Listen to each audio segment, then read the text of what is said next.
Good evening. Welcome to our Sunday night Old Testament class. As we work our way through Genesis, we come to chapter 31, 50 chapters in the book. Rather lengthy chapter tonight, so I'm going to try to do 35 verses and save part of it for next week. That's a little over half, I think. Just bring us up to speed here. We left old Jacob off. He'd deceived his brother and got the birthright and got the blessing and deceived his daddy, and he had to run off, and his mama said, "You go and stay with my brother for a while till everybody cools off up here. Your brother's going to kill you," oh Esau. But Jacob went down there probably thinking he was going to stay closer to 20 days than 20 years, but he gets stuck down there for 20 years working for Uncle Laban. Falls in love with one of the daughters and wants to marry her and gets cheated, gets the wrong one, has to work another 7 years for the other one. But now he's been there 20 years, but God has blessed him.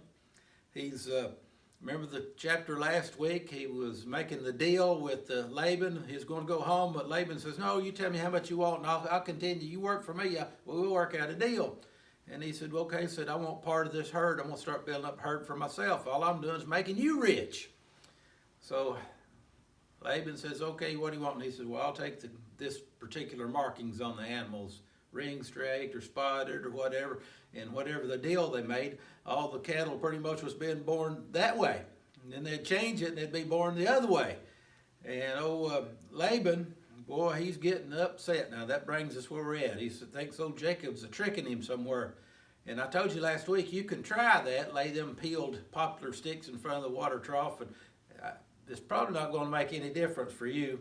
And it probably wouldn't have made any difference back then either, but we find out in tonight's chapter there was a factor involved that you might not be thinking of, and we'll bring it out here in a minute. Chapter 31. Jacob heard the words of Laban's sons, his brother-in-law, saying, "Jacob has taken away all that was our father's, and of that which was our father's hath he gotten all this glory." Everything that daddy had, he seemed like he just took it away. And then Jacob beheld the countenance of Laban, and behold, it was not toward him as before. He didn't look too friendly all at once, because the swindler had been swindled. Now Laban had been swindled himself. And the Lord said to Jacob, "You better get out of here." Let's paraphrase, but the Lord said, "Return to the land of your fathers and to your kindred, and I'll be with you."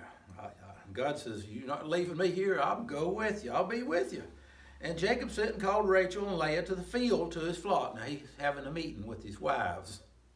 He can't talk in the house because the brothers and daddy-in-law might be there. So he calls them out to the field, and he says, "Here's what we're going to do. We're making secret plans here." He said to them, "I see your father's countenance, that it's not toward me as before, but the God of my father has been with me. And you know that with all my power, I've served your father. I've worked for him all these years, and I've worked hard for him." And I believe that's true about Jacob. Whatever faults he had, it looks like he was really a hard worker here. "And with all my power, I've served your father. And your father's deceived me." Now, remember how Jacob got down here. He was the deceiver, wasn't he? And now he's got down there and he found out, well, you reap what you sow. It happened back to him down there. "He's deceived me, your daddy has, and he's changed my wages 10 times. He'd worked for him 20 years. He said every other year he changes my wages.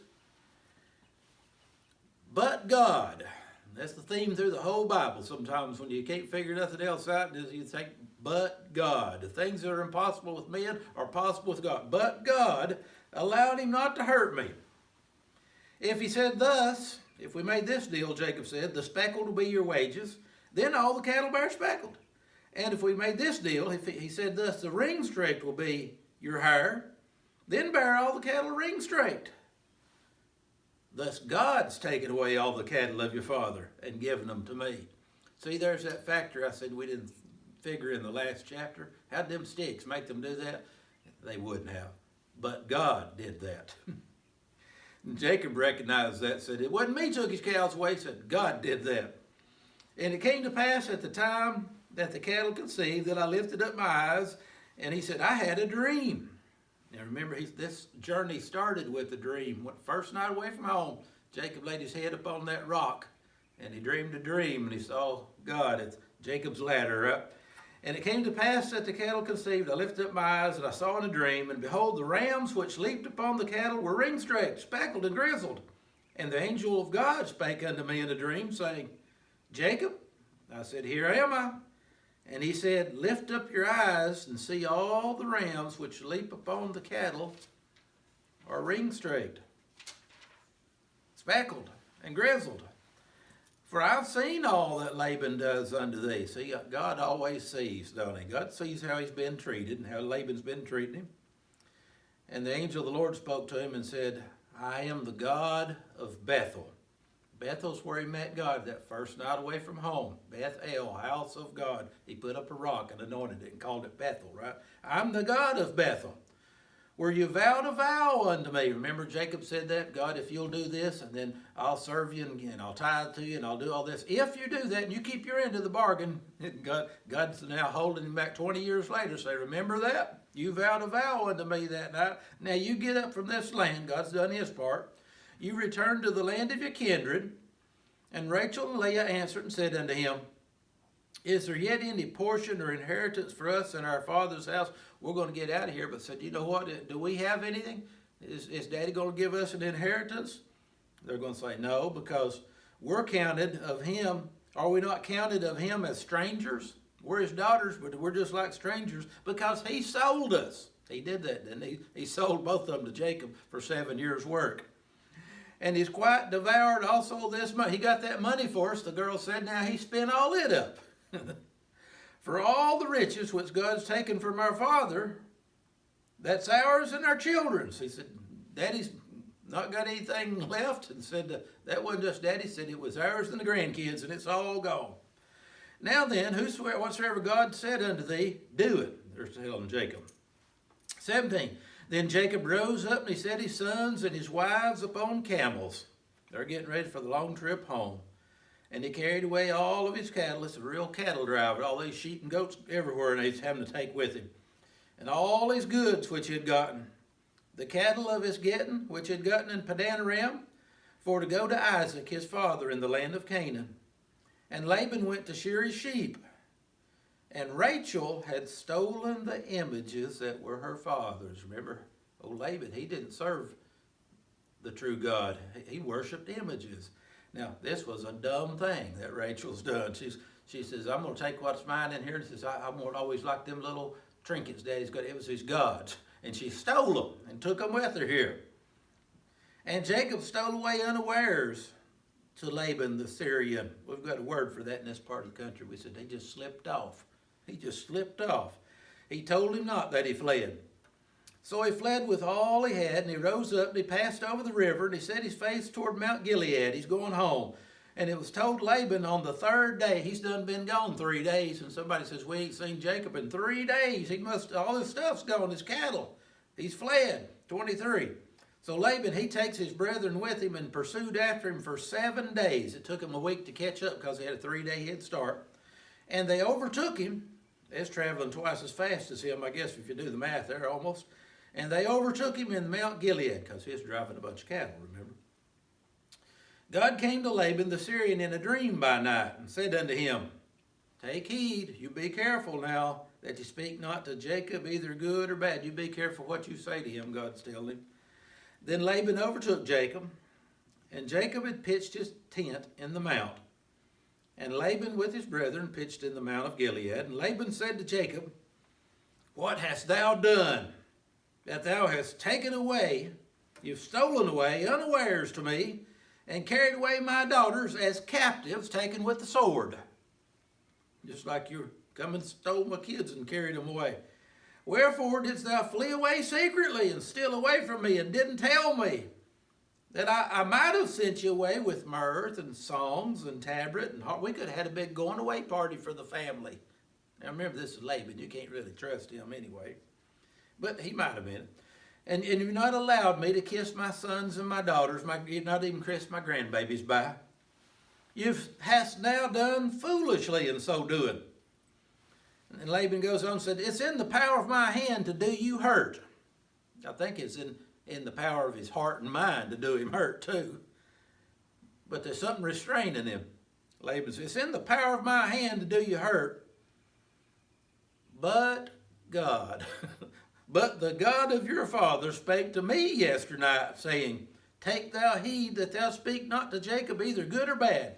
And now, though thou wouldest needs be gone, because thou sore longest after your father's house, I know you is homesick, yet wherefore, why did you steal my gods?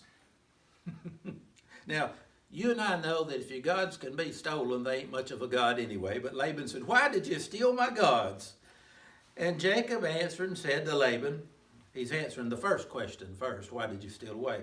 Because I was afraid, for I said, peradventure you'd take by force your daughters from me. You wouldn't let me take my wives with me. With whomsoever thou findest thy gods. Now you don't let them live. Now he spoke rashly there. He didn't know Rachel had done this. He said, if anybody's stolen your God, he didn't think anybody did it, but he said, if you find any of my men or anybody out here that's got your God, said, don't even let them live. He shouldn't have said that. Little did he know it was his beloved Rachel that had stolen them. Before our brethren discern thou what is with me. Take it to thee, right in front of everybody. For Jacob knew not that Rachel had stolen them. And Laban, he went in Jacob's tent, searched around everywhere. He went into Leah's tent, searched around everywhere. Went into Bilhah and Zilpah, the maidservant's tent, searched around everywhere. But he found them not. Then he went out of Leah's tent and he entered into Rachel's tent. Now this is where they're hidden at. Well, you and I know this now.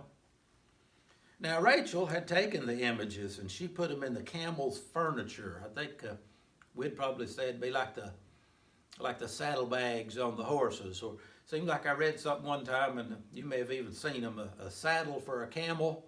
It actually has like a picnic basket mounted on top of it. You can put stuff inside of it, and then you sit up on top of that. This is something like they were at. So she was sitting on the basket, if you would. She sat up on them. And Laban, he searched all the tent. He's getting tired of searching now. He searched 4 or 5 tents. He searched this tent. Can't find them, but he knows his gods is missing. He found them not. So the last thing he's going to say, I need to search what you're sitting on there. But she said to her father, oh, let it not displease my Lord that I can't rise up before thee. For the custom of women is upon me. I can't get up, Daddy. It's a woman thing. Got it? And he searched, but found not the images. Now, she's doing a little deceiving of the deceivers. Everybody involved here is a bunch of deceivers, ain't they? We'll finish this chapter next week, but let's continue our theme just a minute. Remember this theme of Jacob's life. And it may be the theme of your life. I hope not if it is, but God's pointed it out so you can get it straightened out. That sin will take you farther than you wanted to go. Sin will cost you more than you wanted to pay, and sin will keep you longer than you wanted to stay. 20 years he's been in this. He's finally coming back home. See you next week.